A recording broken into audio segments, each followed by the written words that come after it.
Last week's release of initial findings by the NTSB and their investigation into what caused the explosion contained volumes of new information.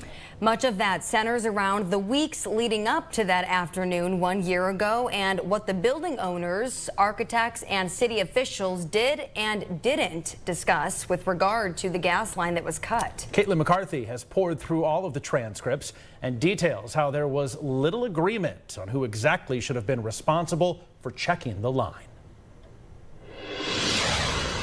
Those interviewed by NTSB all shared a different perspective, but every one of them assumed that the line was dead, and nobody double-checked.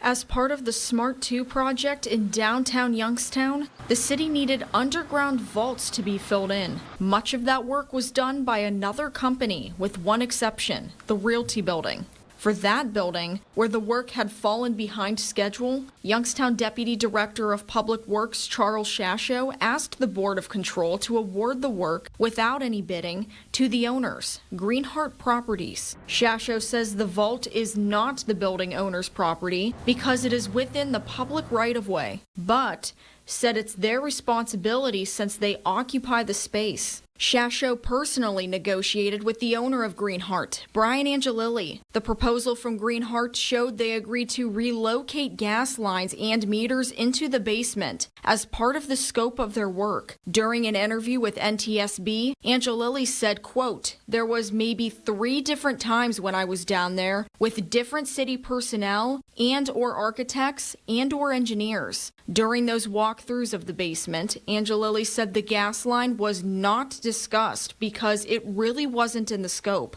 Others with Greenheart companies agreed."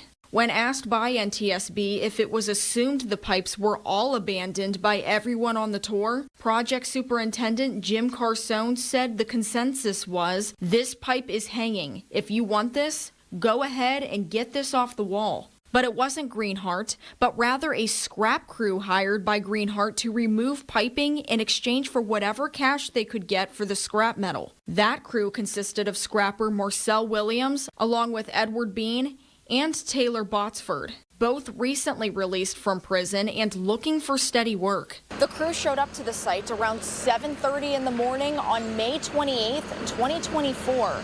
Their task was to remove scrap before the vault is filled. Scrap metal collector Marcel Williams said he was specifically directed by Carson to cut the gas line. Williams told investigators it was supposed to be dead. "That's what I was told because I don't cut it, and I'll never cut another one." Carson told investigators he did tell Williams to cut out any of the pipes hanging from the wall, also saying he believed them to be dead. He also admitted that was only an assumption. Once Williams cut through the pressurized pipe, he immediately smelled natural gas. At 2:38 p.m., workers appeared agitated and panicked. Marcel took the elevator to the first floor, pulled the fire alarm, and ran out of the building. 6 minutes later, falling lights and rubble were all that was left of Chase Bank. With more local news, I'm Kaitlyn McCarthy.